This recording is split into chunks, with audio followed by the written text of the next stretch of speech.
ጀመር ያለው በቃ ሞራል እናንተ ይስተለኝ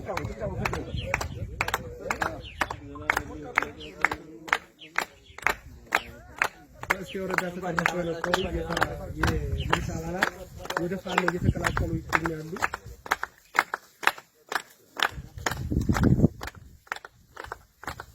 ከሚሊሻ ወደ ፋኖነት የአቀባበል ፕሮግራም ነው።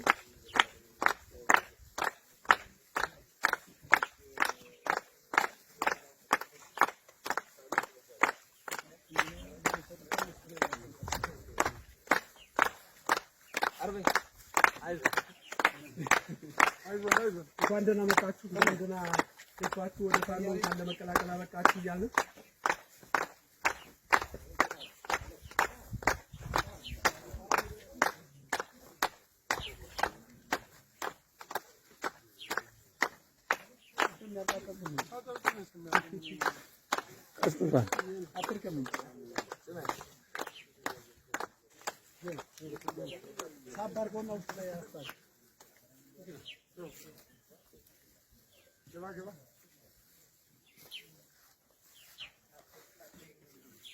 እናመሰግናለን። እንግዶቻችሁ ቦታችሁን አዙልን።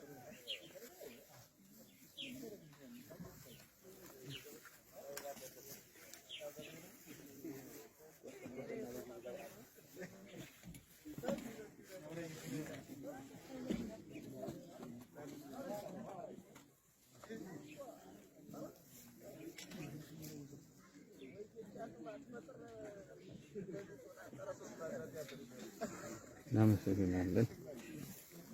አሁን ነው የምናደርግ ይሆናል። ይሄን ከማቅረባችን በፊት ግን ይሄን ፕሮግራም እንዲከፍቱልና እድል የምንሰጠው የሜጀር ጄኔራል ዋንተ ኮር ዘመቻ መሪ አርበኛ ቢራራ ወደ መድረክ መጥተው መድረኩ እንዲከፍቱልን ደስታቸው እድል እሰጣለሁ።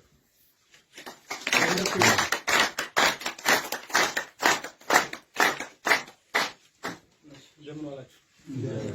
እንደምን ከረማችሁ? እንኳን ደህና መጣችሁ።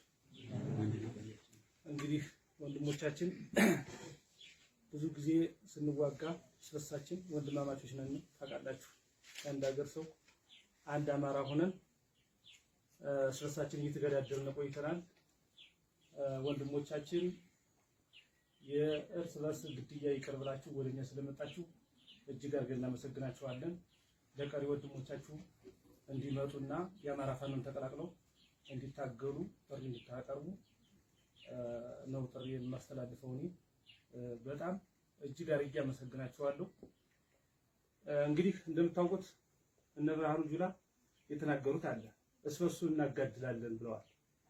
አማራን እስበሱ እያጋደሉ ስለሆነ ከዚህ ከናንተ ተምረው ወንድሞቻችሁም ወደዚህ ወደ ፋኖ ተቋም እንዲቀላቀሉ ነው የምል። አመሰግናለሁ። መድረኩ ተከፍቷል።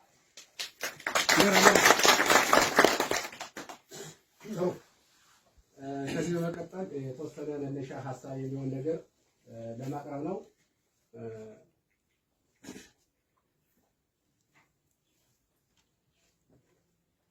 ያው የተሰማንን ደስታ እንግዲህ አንድ ባንድ በኋላ ያነሳችሁ እናንተም ሀሳብ የምትሰጡ ነው የሚሆነው።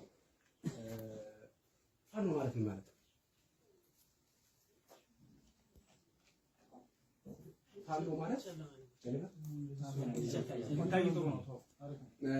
ፋኖ ማለት እንግዲህ ለእናንተ የሚያስረዷችሁ ሌላ ነው። እኛ በእኛ ማለት ነው አገላለጽ ፋኖ አፈር ልሶ ትቢያ ለብሶ በሁለንተናዊ በኢኮኖሚ በፖለቲካ በማህበራዊ የጥቃት ሰለባ የሆነውን ቢጠፋ የተፈረደበትን ህዝባችን እምቢ ለባርነት አልገዛም ብሎ ወገኑን የሚታደግ ኃይል ነው ማለት ነው። ሌላኛው ፋኖ ማለት የተደራጀ የታጠቀ የሰለጠነ የእዝ ሰንሰለት ያለው በግዳጅ ላይ አንድ አይነት አስተሳሰብና ባህሪ የሚላበስ በቀጣይነት የክልሉንና የሀገሩን ጥቅምና መብት የሚያስጠብቅ ተቋም ነው።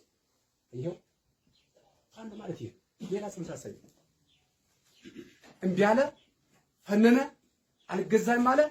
ለወገኑ ለአገሩ የቆመ